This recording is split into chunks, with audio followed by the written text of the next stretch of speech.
Hello students, आज मैं आपका second lesson a fellow traveller written by A G. Gardiner आज मैं इसे शुरू करने जा रही हूँ।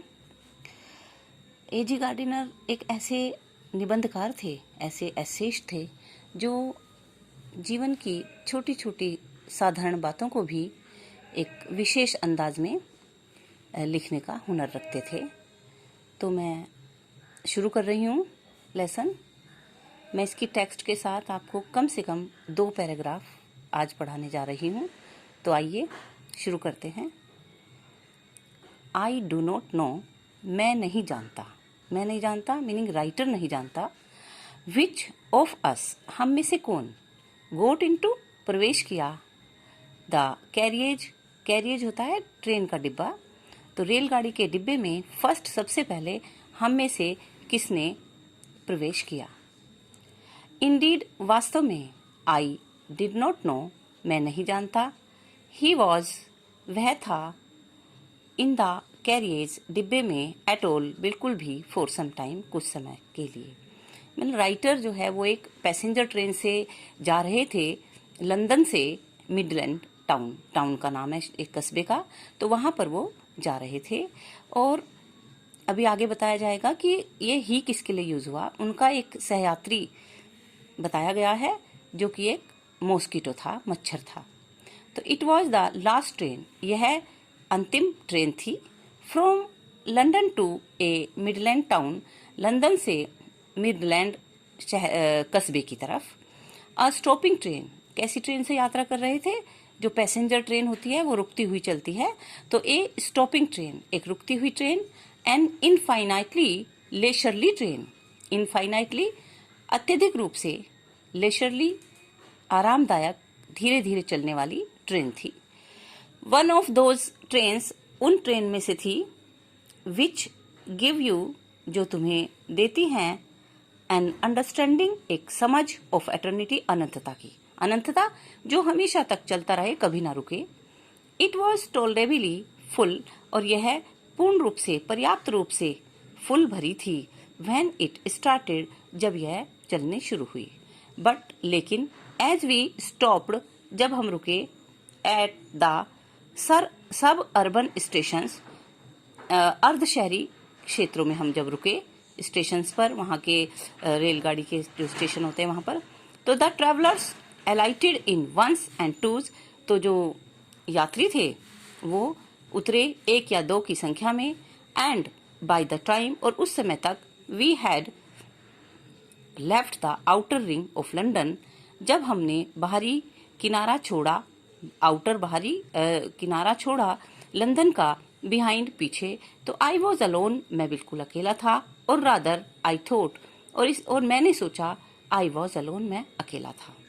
तो इन these lines the writer describes the train by which he was travelling, जिससे वो यात्रा कर रहे थे।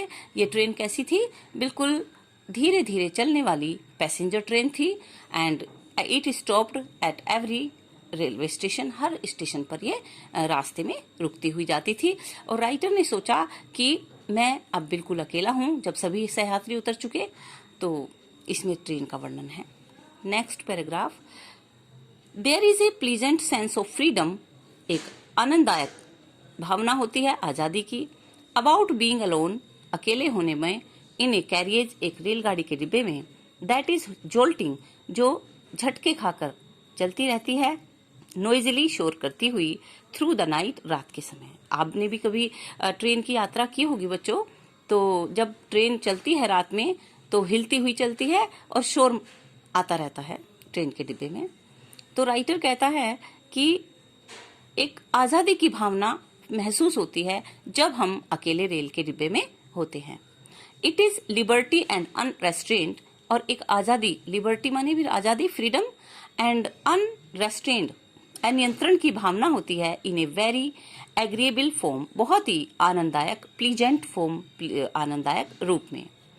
यू कैन डू एनीथिंग, तुम कुछ भी कर सकते हो। यू लाइक, जो तुम चाहो। यू कैन टॉक, तुम बातें कर सकते हो। टू योर सेल्फ, अपने आप से। As loud as you please, जितना जोर से तुम चाहो, and no one will hear, कोई भी नहीं सुन पाएगा तुम्हें। You can have that argument, तुम कर सकते हो आर्ग्यूमेंट, वाद विवाद, आउट विथ जॉन, जॉन नाम के किसी काल्पनिक व्यक्ति से, एंड रोल हिम ट्रायम्फेंटली, और उसे ट्रायम्फेंटली विजयी ढंग से रोल गिराना, लोटपोट करना, इन द डस्ट, मिट्टी में, धूल में, उसे धूल चटा सकते हो। Without fear of A counter stroke, बिना डर के, काउंटर स्ट्रोक प्रतिघात के या बिना उसके आक्रमण के डर के तुम उसे गिरा सकते हो। जब कोई है ही नहीं, काल्पनिक व्यक्ति के बारे में कहा, you can stand on your head, तुम अपने सिर के बल खड़े हो सकते हो, and no one will see you, कोई भी तुम्हें नहीं देख पाएगा। यू कैन सिंग, तुम गा सकते हो, और डांस, नृत्य कर सकते हो। ए टू स्टेप, एक या दो कदम, और प्रैक्टिस ऑफ गोल्फ स्ट्रोक, तुम गोल्फ की, एक खेल होता है गोल्फ, उसकी प्रैक्टिस भी कर सकते हो।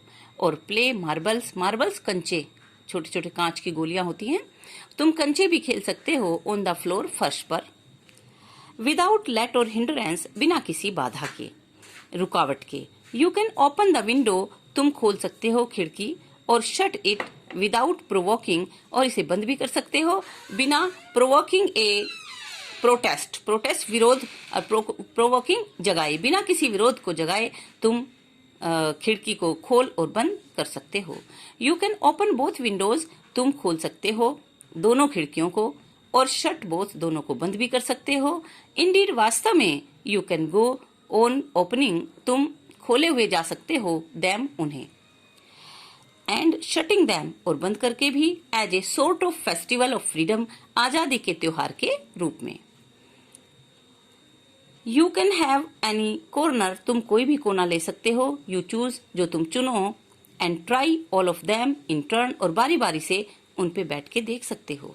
यू कैन लाई, तुम लेट सकते हो, एट फुल लेंथ, पूरी लंबाई से, ऑन द कुशन, गद्दों पर, एंड एंजॉय द, और आनंद ले सकते हो, लग्जरी, विलासिता का, of breaking the regulations, rules, नियमों को तोड़ने का, एंड पॉसिबली, और संभवतः, द हार्ट ऑफ डोरा, डोरा के हृदय को भी। डोरा, DORA, ये एक वहां की संस्था है, थी लंदन में जब विश्व युद्ध हुआ था उसके दौरान। तो डी का मतलब डिफेंस, बचाव, of realm act, realm act, रहने के अधिकार का, कोई एक उन्होंने रूल बनाया था जिससे कि सार्वजनिक वस्तुओं को हानि ना पहुंचाई जाए। तो हर सेल्फ अपने आप में, डोरा का भी हृदय तुम तोड़ सकते थे, मतलब तुम किसी भी रूल को तोड़ सकते थे। ओनली, केवल, डोरा विल नॉट नो, और डोरा भी नहीं जान पाएगी, that her heart is broken, कि उसका हृदय टूट रहा है। यू हैव एस्केप्ड इवन डोरा, और तुम डोरा से भी बच सकते हो।